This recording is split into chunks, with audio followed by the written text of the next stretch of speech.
Hello welcome to Andhraprabha. నేను Priya Kaushik.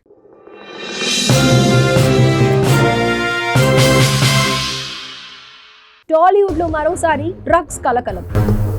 Singer Mangli birthday పార్టీలో drugs, పోలీసులు ఆకస్మిక దాడులు, భారీగా గంజాయి విదేశీ మద్యం సీజ్ చేశారు. టాలీవుడ్ లో మరోసారి డ్రగ్స్ కలకలం చెలరేగింది. ఇప్పటికే ఇండస్ట్రీలో డ్రగ్స్ వ్యవహారంపై రచ్చ కొనసాగుతుండగా తాజాగా బర్త్డే వేడుకల్లో భారీగా గంజాయి విదేశీ మద్యం పట్టుబడటం సంచలనంగా మారింది. ప్రముఖ టాలీవుడ్ సింగర్ మంగ్లీ అలియాస్ సత్యవతి రాథోడ్ పుట్టినరోజు వేడుకల్లో డ్రగ్స్ దొరకడం వివాదాస్పదంగా మారింది. రంగారెడ్డి జిల్లా చేవెళ్లలోని త్రిపుర రిసార్ట్లో మంగ్లీ బర్త్డే సందర్భంగా వేడుకలు ఘనంగా నిర్వహించారు.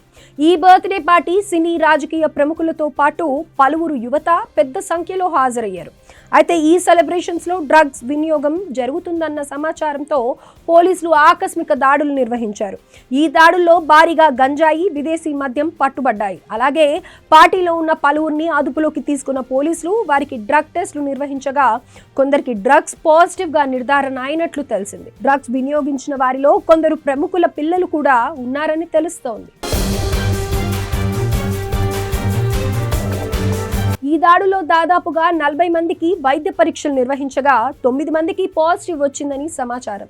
దీంతో అధికారులు NDPS act, sounds pollution act కింద కేసులు పెట్టారని సమాచారం. ఈ క్రమంలోనే లోతైన దర్యాప్తు చేస్తున్న పోలీసులు పార్టీ నిర్వాహకుల పాత్రపై దృష్టి సారించారు. డ్రగ్స్ సరఫరా వెనుక ఉన్న అసలు సూత్రధారులను పట్టుకునేందుకు దర్యాప్తును ముమ్మరం చేశారు.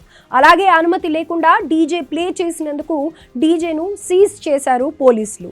అయితే ఈ డ్రగ్స్ కేసులో సింగర్ మంగ్లీని కావాలని ఇరికించారా లేకపోతే నిజంగానే జరిగిందా అనేది చూడాలి. సింగర్ గా ఆమె ఎదుగుదలను చూసి ఓర్వలేక కొంతమంది కలిసి ప్లాన్ ప్రకారం ఇరికించారనే కొంతమంది అభిప్రాయపడుతున్నారు. మరోవైపు బర్త్డే పార్టీని ఖరీదైన రిసార్ట్స్ లో ఇవ్వడం, అందులో డ్రగ్స్ వాడకం బయటపడటంతో మంగ్లీ కనుసన్నల్లో జరిగి ఉంటుందనే టాక్ కూడా వినిపిస్తుండగా దీనిపై క్లారిటీ రావాల్సి ఉంది. ఏదేమైనప్పటికీ సింగర్ మంగ్లీ వ్యవహారం ప్రస్తుతం సినీ ఇండస్ట్రీలో కలకలం రేపుతోంది.